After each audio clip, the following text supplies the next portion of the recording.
When I was learning 3D back in the 90s, I was using this program called Bryce 3D, which some of you I'm sure used. It was really fun, and it could do this thing where if you modeled something that you liked, you could just click and add it to a model library, and then anytime you opened up a new Bryce file, you would just have it there listed as your library, and you can drag and drop it into the scene, and so you could really easily reuse assets that you'd made, and it was really useful. And now 20 years later, we've got that same functionality in Blender, which is great, because I don't mind doing stuff the hard way, like sitting down, okay, I'm just going to model all of these different types of brackets, so I'm going to model a bunch of antennas or something like that, but I only want to do something the hard way once, and then I want to be able to stick it somewhere so I can easily get it later.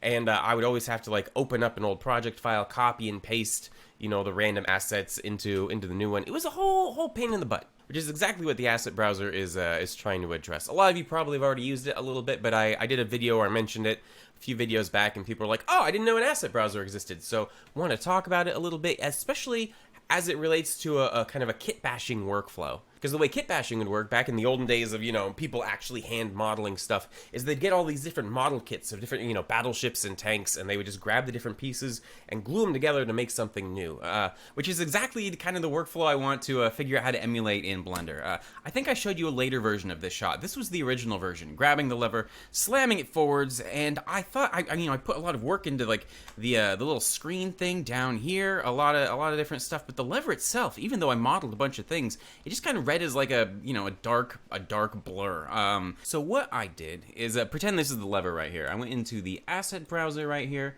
went to user library, hardware greebles, aircraft scans, and these are all the different scans I did of an aircraft, and I knew I'd been really leaning into this aesthetic for a lot of the stuff. When in doubt, I was going in the direction of, I think this is a B-29 bomb site, because I just love this aesthetic. The mix of kind of like the organically formed, but still very kind of mechanical metal with like just the different levels of gray, and because it's all old, there's the grime and the different wear and the stuff. It just feels very, very mechanical and grounded while also being kind of fantastical. And so while I could just kind of line this up with a lever and be like, look at this, it's just a very, very intense lever, that would be a little bit too much. And so instead I broke it up into little pieces, and the advantage of breaking it into little pieces is kind of twofold. One, you get more flexibility, but two, you can use the different pieces a lot more, and because it's kind of you won't notice the repetition as quickly, so you can get away with a lot more. Like, okay, we have an ejector seat here. I'm gonna grab some of these.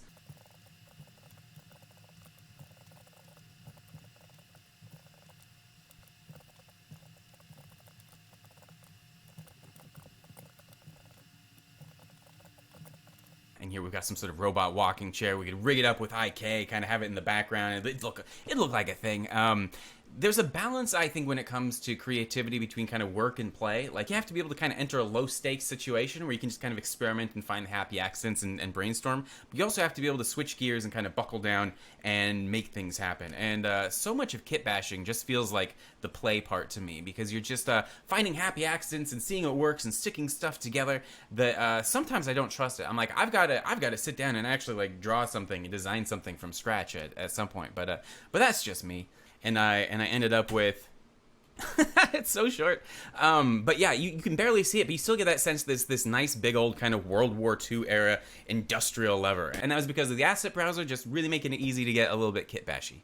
But after all that, how do we actually get this set up? Well, it's really easy, but it's also, there's multiple levels of organization. That's a little bit confusing, but let's get into it. The way we get to the asset browser, here I'm going to slide open a new window and just go over to the asset browser. Right now there's nothing. We're in the assets of the current file.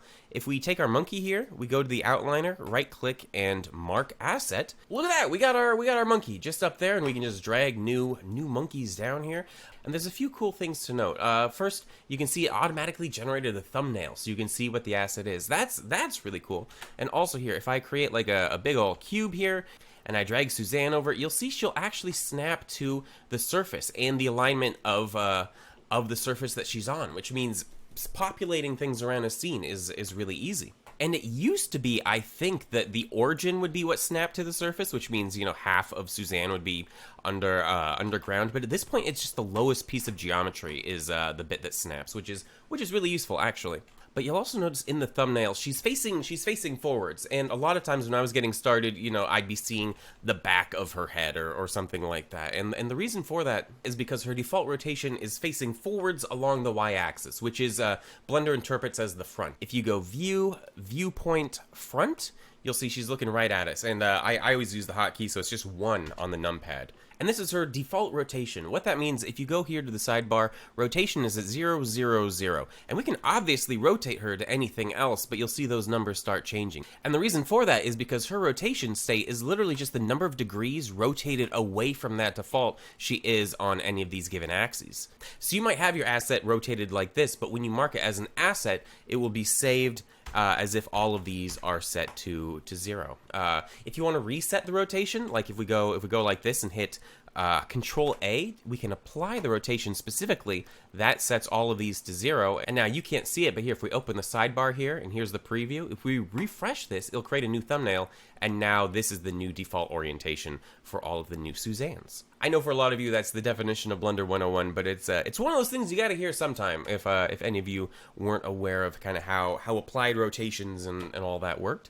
And I'll be honest, assets from the current file is kind of useless because you can actually just go over to the outliner and just drag the assets down from there. Or you can grab the whole collection here and you can just create new, drag and drop the entire collection, which is cool, and everything will kind of self-update. So where this gets actually like cool and useful is when you can open up a new Blender project and you still have your Suzanne asset. So you can just make an asset in one file, access it everywhere. But even if we save this file, if we open a new version of Blender, we're not going to see Suzanne, and that's because Blender is not going to search every single blend file across your entire computer just to see if there's an asset in there.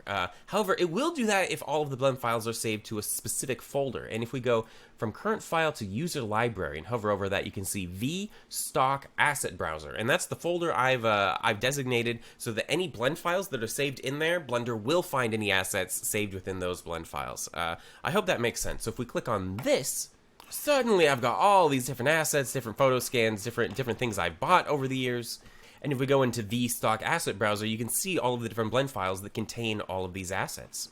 Ooh, also important is this menu up here, append. You can see you can link, append, or append reuse data. And I like using this one just because it's more efficient by default. If you use the same asset multiple times, so then let's say we go in and grab a face and move it up, you'll see they're all sharing the same data. And one of the best ways to optimize your scene and make everything render a lot faster is to share the same data between objects. It's the same as if you hit Alt D as opposed to like Shift D, where you're making a completely new instance. You see if we hit Shift D, it's just a whole new thing. If you change this to just append, it's the same as copying with Shift D, where you can see every instance now just has its own instance of the data, and it's not shared amongst everything else. The one I don't tend to use, although I can think of situations where you would, is link. Link is literally just borrowing the object data from a different blend file, but that means here, if we drag this in, we can't do anything with it. Like, we can't move it because this is where it is in the other blend file. We can't tweak it at all.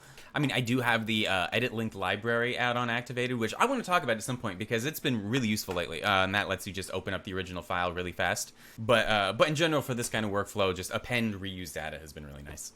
So let's go through and make one of my old asset packs into an actual kind of asset library. Here we go. Here's my old hardware Greeble asset pack from the Patreon from a while ago. Let's open up the asset browser here. And right now we're in current file, which is good. I'm just going to open up hardware Greebles here. And I've already named all of these, which is really nice. Literally all I have to do is here. I'm going to select all of these, right click, and say mark as asset. And there we go. The only other thing we have to do is say file, save as, and save it in the asset browser folder. And now anytime I open up Blender, I will have these available here. If we want to be even more organized, which I recommend because you can get thousands of assets really quick if you make this a habit. Here, I'm going to create a new category. Click the plus here. I'm going to double click on this and rename it to hardware Greebles. Go to unassigned, select all of these, and just drag them over into hardware Greebles. There we go. Save that.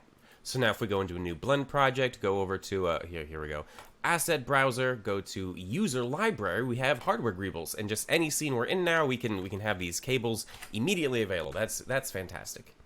Okay, but how does Blender know which folder we want to save all of our assets in? If I hover over here, the vstock asset browser.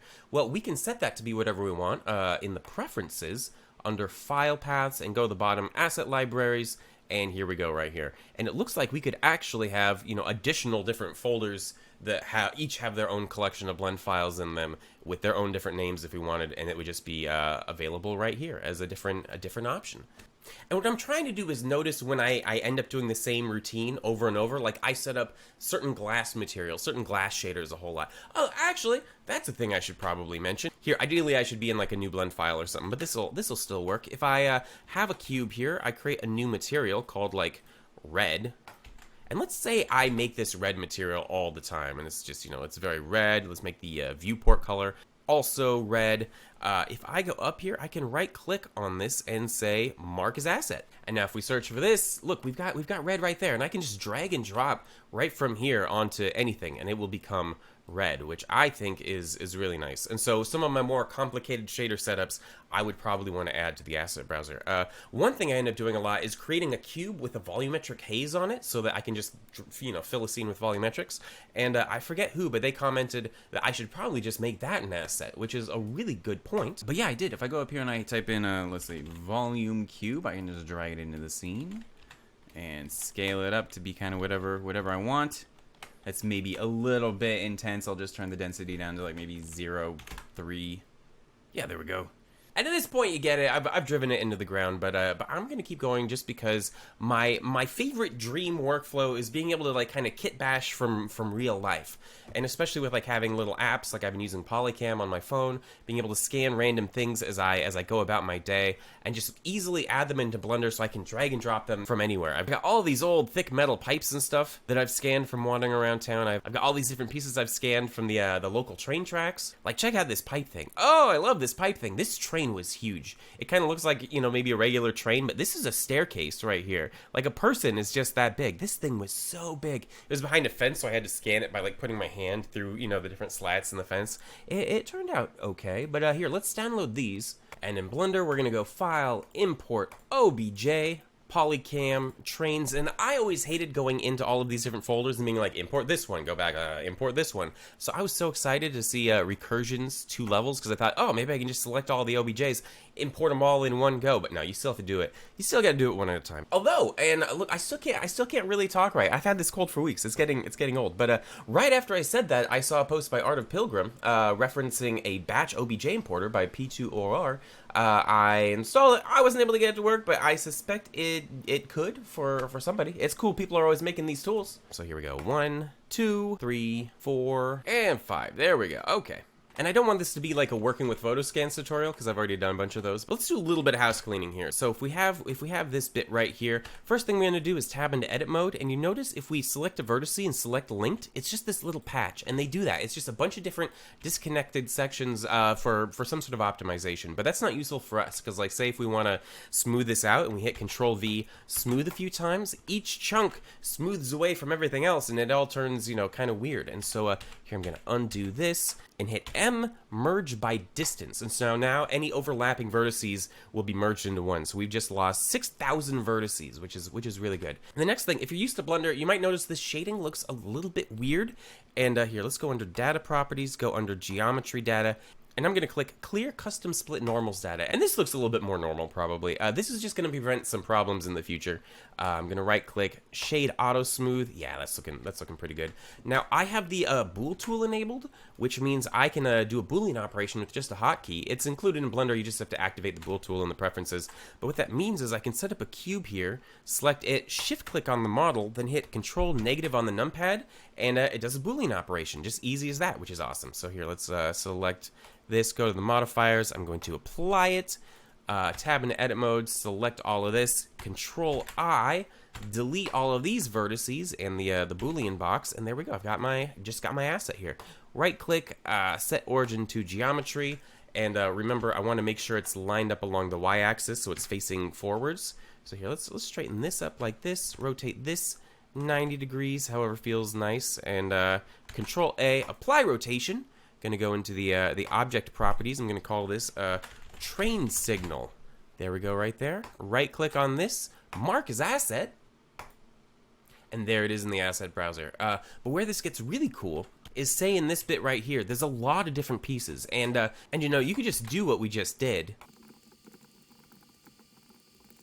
this, shift click, control negative, apply, select everything, invert this selection, delete all of this, right click set origin. Okay, there we go. And you could have this whole chunk here, which would be really nice, but you could also go through and divide it up. Like here, let's select just this bit here, P separate by selection, and this will just be, you know, this is like a crazy water spigot. So we could be like water spigot, and this will be entire train pipe system, and we could add them as two different assets. And the reason this is cool is because that means you can just, you know, granularly grab little bits to fill things in, or big bits. You could get, you know, different hinges and stuff and kind of build a big robot. I don't know, robo stick demon or something. All right, thanks for hanging out. Hope this was useful to somebody. I'm gonna go stop talking and blow my nose. Okay, talk to you later.